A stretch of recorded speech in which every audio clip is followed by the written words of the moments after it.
Hello, everyone. Coming at you with an unedited video today. It's been a little while since we've done one of these, and I'm here to answer a specific question that has been asked to me by several of you. And that question is, how do I deal with intrusive thoughts? Such a great question because pretty much everyone who's ever dealt with chronic dizziness has dealt with intrusive thoughts. So, what do I mean by intrusive thoughts? They're those thoughts that just come at you even when you think you're recovering or when you're not really too worried about something. They'll come at you from nowhere and they'll start saying, "You're never going to get better. Oh my gosh, your symptoms are worse. Oh my gosh, am I still dizzy right now?" Those thoughts that keep drawing your attention back to your symptoms, that keep catastrophizing, that keep making you feel like, "Oh my gosh, I'm never going to get better," or "I need to keep panicking," or "I need to go back on the Facebook groups," or "I need to go Google this symptom." That is what I would call an intrusive thought. So, first of all, I just want to normalize this for a moment and tell you that pretty much everyone, if you haven't had them, you are an exception. Pretty much everyone who has chronic dizziness has had intrusive thoughts. And the ups and downs that tend to prompt these intrusive thoughts are also a very normal phenomenon. In fact, I would say that's one of the defining characteristics of neural circuit dizziness, that you have ups and downs. So whether this is the first time you're seeing one of my videos and you're having ups and downs, or you're just in this recovery process and you're having those bumps in the road through your recovery, just know that this is all very, very normal and further evidence that what you're experiencing is neural circuit dizziness, which is very important to remember. So the way I like to think about these intrusive thoughts is as though they are their own symptom. And I know that may be kind of a weird thing to say, but I put them in the same category as visual symptoms, lightheadedness, feeling off balance, rocking, swaying, intrusive thoughts. It's another one of the things that I add to the list of symptoms. And that's not typically the way that you may be thinking about them. You may be thinking about them as a response to your physical symptoms. I do not think of them that way. They are not a response to your physical symptoms. They are another symptom. And there's a reason why I think it's really helpful to think about them this way. And that is because you have a lot of tools for handling physical symptoms that suddenly become open to you when you start to think about your intrusive thoughts as their own symptom. And here's another reason why I like to think about them this way. In the CBT world, the cognitive behavioral therapy world, sometimes you're told to fight against thoughts like anxious thoughts, intrusive thoughts. And as someone who has experienced anxiety in my life and who has worked very extensively with people who are feeling a whole lot of panic and anxiety and physical symptoms as well, I find that strategy to not be helpful. So let's just demonstrate why. So right now, I want you to not think about chocolate chip cookies. What are you thinking about? Chocolate chip cookies, right? You couldn't not think about chocolate chip cookies even if you tried. So does it make sense when you're having intrusive thoughts to try not to think about them? No, on the contrary, it tends to feed them and make them much worse. So I just don't think that's a good strategy. If it works for you, if saying stop to your thoughts and firmly laying them to rest is helpful for you, then go for it. But for many of you, that's not going to work. So I'm proposing a different strategy. Think about those intrusive thoughts like a symptom, and let's use the same kind of strategy that we would for a symptom that's really bothering you. So step one would be to try to turn down the temperature on your nervous system a little bit. So by that, what I mean is physiological stress reduction if you can. So physiological stress reduction basically means some kind of relaxation technique that would allow you to calm your nervous system just a bit. We're not trying to make the thought go away. We're not trying to fix anything right now. We're just trying to turn the temperature down, because when you're panicking, when you're having this intrusive thought and you're trying to fight it and it starts to lead to this cycle of panic, the part of your brain that makes analytical, logical decisions goes offline. This is just a kind of a useful way to think about it. So we kind of need that part of the brain to be back online in order for us to use strategy to deal with anything. So, what you want to do first is just use some kind of physiological stress reduction technique to kind of turn that temperature down, bring your nervous system down just a bit. Not looking for any change in how you feel or how you're thinking, just do the technique no matter how it feels. So, parasympathetic breathing, excuse me, is one of the ones I talk about on this channel a lot, but you can use any others that you've found helpful. And I'll have more on my channel eventually.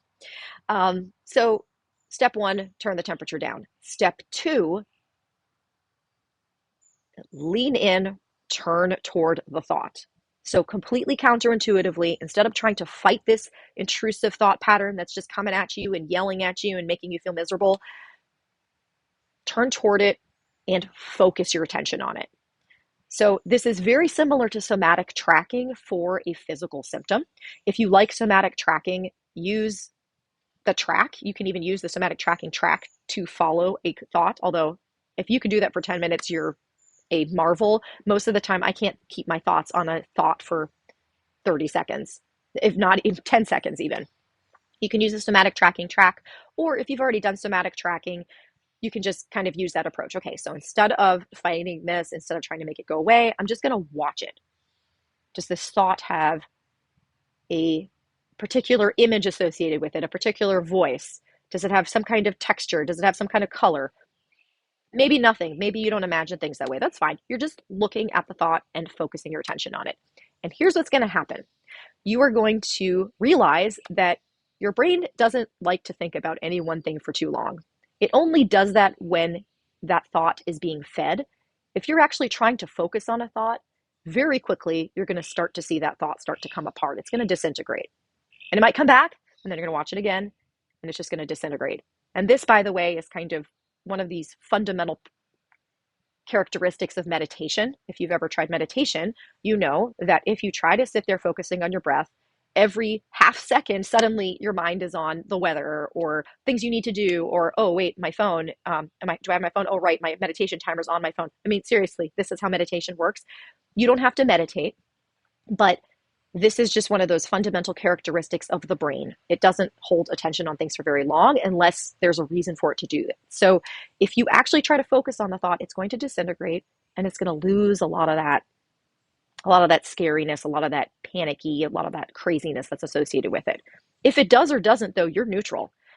If you're sitting there with the thought and it doesn't disintegrate and you're like, oh, Neat's totally wrong, like this is not disintegrating, then first of all, you just had a different thought. So come back to focus on the actual thought itself. But you can be neutral. If the thought is really stubborn and it's just sitting there and you are just looking at the thought and it's looking at you and it's just hanging out, then that's fine. You just keep watching it. Again, this will also help turn down the temperature and make you realize that it's just a thought. It's not real. It's not the reality of the situation. I like to tell people that once I started meditating, I found that about 99% of my thoughts are complete and utter garbage. Our brains are just full of useless thoughts. Some of those thoughts are really good. Sometimes I'm like, man, that was a good thought. Wow, I'm glad I thought of that. That was good. But a lot of times the thoughts are like just completely, utterly useless. So sometimes when we're dizzy and when we're used to these intrusive thoughts making these really scary reactions happen, we start to give them a little more power than they actually deserve. They're just a thought. And again, you may not be able to find this much distance. This can come with practice. So you may not be able to find this much distance between you and this thought, but just lean in, watch the thought instead of fighting it. If you're doing that, you're following my instructions. If that other stuff that I was talking about starts to come, if it starts to disintegrate or go away, great. But that's actually not a requisite. Just focus on the thought, try not to fight it. Then, step 3, you're going to do what Dr. Sarno and Dr. Schechter call thinking psychologically. So thinking psychologically means you're going to realize, okay, wait a second, this is a symptom. This isn't just my weird, crazy reaction to something else that was going on. Like, this isn't me catastrophizing because I'm dizzy. This is an actual symptom of its own. So why would my brain make this symptom?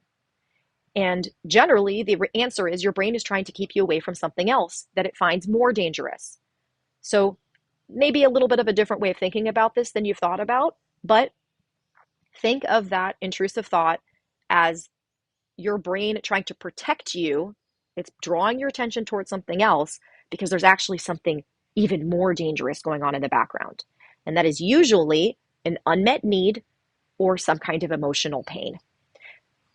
Not to say that you're always going to know what the root is. So sometimes you're going to be like, okay, cool. Step one, step two, got that. Step three, what's actually bothering me? What's actually bothering me right now? I'm actually mad at this person, or, oh, that's right, I got this text message and I feel obligated to do something, and or whatever it ends up being. It can be those little subtle things. Once in a while, or maybe most of the time, you're going to be like, I have no idea. I feel great about my life right now and nothing is bothering me. Well, first of all, congratulations if that's the case, because I find there's always something bothering me if I really think about it. But your job is just to look, to be a detective, to think what could potentially be bothering me. And here's why you're going to do this. Even if you don't find the answer, it doesn't actually matter. Although the answer may be enlightening if you find one, great. The reason you're going to do this is because you're trying to train your brain not to keep distracting you with symptoms when there's actually other stuff that you need to be focusing on. You're trying to train your brain, hey, I know you think that whatever's going on over here, emotions, needs, whatever, I know you think that that's super dangerous, but actually it's fine.